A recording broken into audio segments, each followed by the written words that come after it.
everyone, and welcome to another edition of Yacht Crew Vlogs right here on Yachting International Radio. My name is Ria. I am your host, and I'm very pleased to welcome back my friend and captain, Nigel Marison, the owner and founder of Blue ESG. Welcome, Nigel. Thanks, Ria. How are we doing? Good.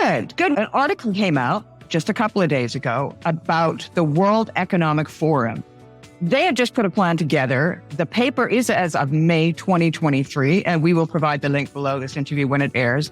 They are demanding a 75% global reduction of personal cars by 2050. They actually say that it will create a 95% reduction in carbon dioxide emissions from urban mobility. Now, if the World Economic Forum has planned this out, they're spending brain power, time, money, infrastructure, etc., to create this reality. What the hell is yachting doing? Because even just the other day, Bezos came out with his greatest super yacht yet. He had a support vessel. None of these are built with 2050 in mind. Is yachting even going to exist if they continue to carry on the way that they're doing? If people can't have their own personal car to get to and from work, do you actually think that they're going to be allowed to be on the sea with something that puts as much carbon in the air as, 67 people in a year? That was the small case study that I used, Jan. It was a delivery, a 6,000 mile delivery, which is the equivalent annual emissions of 67 European citizens or 122 citizens of Mexico. People say that yachting is only 0.3 of the maritime industry emissions, but when you start to capture the data, we compare what's happening in the world, in other sectors, and it's a really interesting example from World Economic Forum is that the shift to decarbonisation, to reducing emissions is substantial and needs to happen now. So yeah, exactly. As the emissions that we have in the operation of super yachts, how much longer can it go on for? And this is something that we have been discussing together for some time, but also I've been banging on about it for a few years, talking about stranded asset status and the risk associated to the owners of these luxury assets is that how much longer can we maintain a license to operate? So it's a huge message about stopping those harmful gases getting into the atmosphere. Do you think that's an excuse for the yachting industry? It's only 0.3% of the emissions. Is that an excuse that they're using? On occasion, it is used as an excuse, yes. But that argument is no longer really standing up. As this climate emergency intensifies, that argument really has no basis. It's not going to be relevant. Neither will the argument of trickle-down economics or job employments or any of these things that have been historically first line of call against protest, to challenge protest. It's very simple. It's a complete no-brainer. And if we don't do it, it's game over. But if we do it, we've got a chance to survive. And that's basically getting to zero. I was talking to a friend the other day by the name of Clifford May. Now, to the audience out there, you are going to be meeting Clifford May and finding out all about him and what he is doing in the environmental aspect of yachting. But he said to me, how true is the investment value of the yacht if builders are not building now with zero emission systems or alternative onboard power production to operation?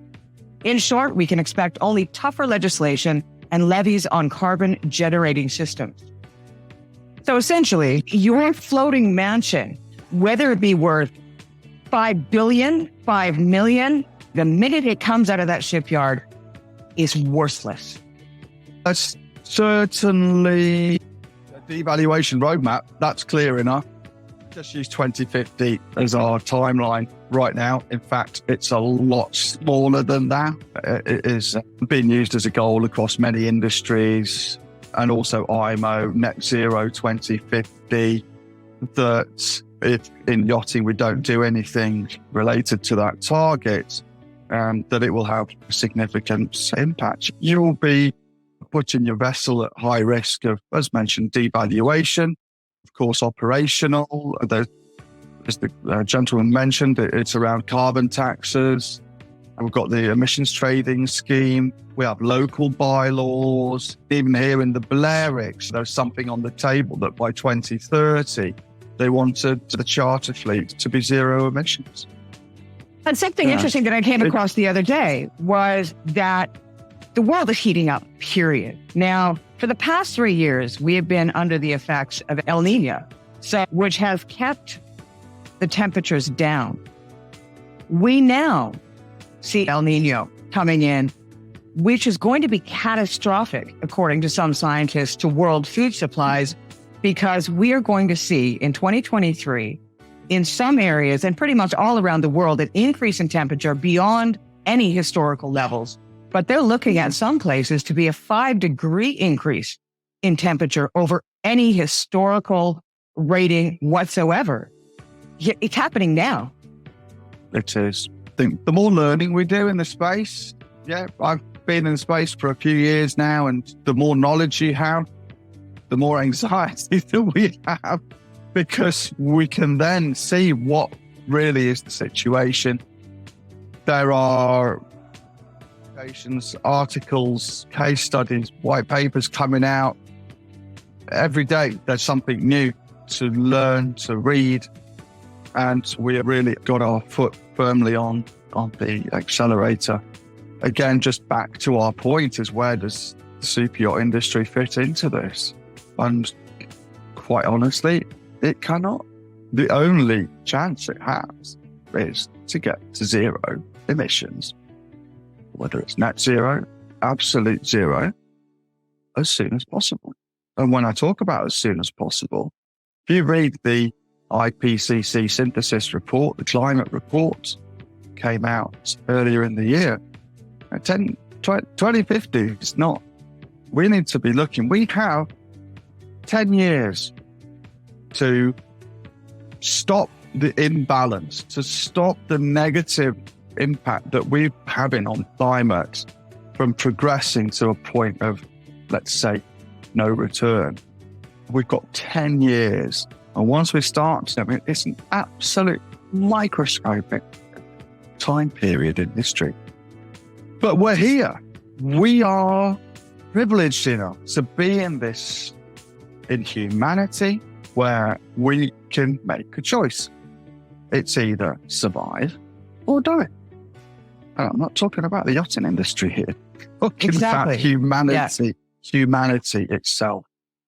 Yeah, it's very important for us to stand up as leaders, be responsible, and let's start to take advantage of this situation, because, and I'll just touch on ESG here, is that actually it's a very strong business case. In order to provide these solutions and decarbonize as a priority, there is a very valuable business case behind doing it, which creates long-term success over short-term gain, and actually quite a good business model behind it. So we can not only drive decarbonisation and do good, but it's also good for the economy, but within the industry, and also for wider communities as well.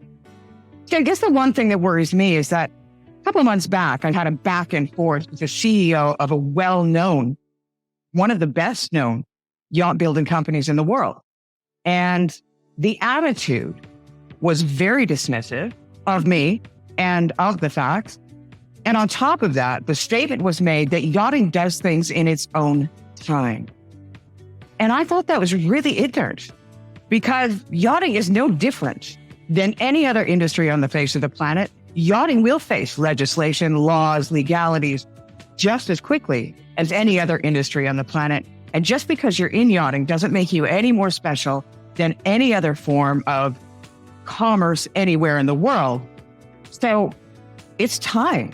It's time. And the fact that these types of ideals and concepts and thought processes are coming from the highest level makes it very difficult for me to understand how you can get a different attitude all the way down the chain to the bottom. Yeah, it's very true. The mindset in yachting is believably archaic, I have to say sometimes, and very frustrating. We have a new generation of leaders coming through, not only in yachting, of course, but across sector. We need to embrace that. Got different mindsets coming through, which are a lot more next-gen focused, a lot more future focused, and also a lot more concerned more over the long-term success, as mentioned earlier. It's been realigning the industry for current and future challenges. So, yes, there are those leaders, but there also is some fresh and exciting, extremely enthusiastic leadership within, also developing within the industry as well. I am hoping that those types of leaders either learn or get out of the rest of the people's way, because we are looking at a planet that needs our help. We are looking at generations coming after that. To be honest, nobody needs yachting. Nobody needs to go out on a boat. But I'm not one of these people that say, you've made your money, you can't spend it the way you want to. I firmly believe that if you've worked your ass off and you can afford to buy yourself a yacht, you should be able to go and enjoy your yacht. That's a fact of life. But you can do it while not taking advantage of others. You can do it while not creating a world that harms. And usually when we're talking about carbon emissions and the effect on the world, it is the first world countries, the richest populations, the populations with most, that are seeing less effect than the ones that have nothing, which is just so ironic, because the certain areas where all of this carbon emissions is coming that is causing such damage to the planet, it's affecting to them to a certain extent, but they just see it as an extended summer vacation. Whereas the people that rely on their fields because they're broke and barely have enough food to eat to begin with, now have no food. Yes, it's well-known fact. The ultra-high net worth, how many times more polluting than people in poverty? Yeah. And people in poverty are suffering from flooding, from droughting, from all these natural disasters, but climate-related disasters. That's the ones that are suffering. So it's not fair. It really isn't fair. And I think scaled up even to European citizens, who are some of the largest emitters as per capita in the planet, how yachting really is going to attempt to challenge this reputational risk. It's very interesting for me to see how they do, if they do, or if do they see a risk. I think there is a risk. I think they do identify that there's a risk now, because there's a lot of talk about it. Even Tuesday, there was a yacht, a 50 metre or so, which had paint thrown all over it. So it's about societal acceptance. I think, what is going to drive this transition? Is it going to be, you can save 10% on your fuel costs per year? Nah, they're billionaires. It's not a consideration. It's not the drive. Is it going to be regulation? No, it's fine, because regulation is not here now. We're unlikely we're on IMO's radar to be targeted, although we never know. That we have an MEPC meeting this July, and we'll see what changes there are there for the maritime industry. So is it regulation? At the moment, no. Valuation. Now, valuation, you start to talk the language a little bit more as from an ownership perspective about the valuation. When we start to show that roadmap, that standard asset status, what that means is that an asset experiences significant devaluation to the point of almost being worthless due to external factors. Those are usually societal factors, legislative factors, regulatory, and also a reputational society, climate, of course. Devaluation, is it a driver? Yes, I think that will increasingly become the driver, because to invest in decarbonisation economically actually makes sense, as I mentioned before. But then reputational, and I think this is where protest will, of course, increase, where societal acceptance of yachting in society will be further under scrutiny, become under more pressure, and there's going to be more eggs thrown, more rocks, more paint, protests at events in marinas, etc. This is not coming, it's happening. It's happening. As you said, Rhea, so rightly, we've got all the criteria, we've got all the elements which academia, again, this is not me talking, this is from academia, it's from studies, from people who are a lot more intelligent than me, studied standard assets, the maritime industry. And we have all those elements of the pressures, those external factors, which, if it's business as usual in yachting, will result in the asset becoming worthless. So, yeah, with all those factors, it really is a no-brainer. Looking forward to that mindset shift, to experiencing the transition soon. I did see, actually this morning, that we are well aware that Europe is probably the one area that is really cracking down on ESG and reporting. They're taking that a step further, and there's going to be more legislation coming in some point this year where the reporting is going to have a governing body overlooking to make sure that it is done correctly and to follow what each company states in its reporting. And there's going to be guidelines. So there's going to be no more cook in the books. There's going to be no way to say, oh, this is our ESG rating, because there's going to be legislation, there's going to be law, there's going to be fines, there's going to be huge levies if you aren't doing it correctly. So realistically, the yachting industry has to wake up or they're not going to be in business. The fact is, you don't rule the world, you don't know everything, and the law will catch you at one stage or another if you don't do what's right. Yeah. Or on the other hand, early adopters will benefit most. Whoever takes up any emissions reductions strategy within yachting is going to be a winner. They can do that by reaching out to you, correct? Sure they can. Yeah. Project Yacht Zero, first step. This is it. Easy peasy. Get in touch. And if it's a management company, they'll earn a shed load of money from doing it. Because of all the reasons we've explained. If you're first to the market, your anticipation, leaders lead, right? They don't catch up. So this is an anticipation. Actually, it's not an anticipation. It's just a no-brainer. Reality is here and it's now. So fix it or lose it. Yeah. And we've got the tools. We have everything available to us. We've got all the measures in place. We have the regulator in place.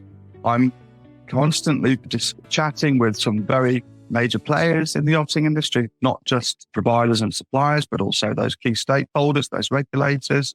So from flag, from class, and it's all credible. It's everything's to IMO standards. The tools are available and there's solutions available as well. But unless we start to measure, we can't manage. So we need to start. Let's get started. Well, like I said, legislation is here. It's here. There's no way you could ignore that. So as arrogant as you want to be, I don't care, because at the end of the day, if you don't abide by the law, then you're going to lose it. So do it. I don't even know why this is being questioned. I'm going to make sure to provide Nigel's information for Yacht Zero and Blue ESG below this interview when it airs, and maybe turn this up and play it again if you haven't gotten it the first time. Thank you, Nigel. I really appreciate your time. You've been watching another edition of Yacht Crew Vlogs. My name is Ria. I have been your host. We'll see you again next time.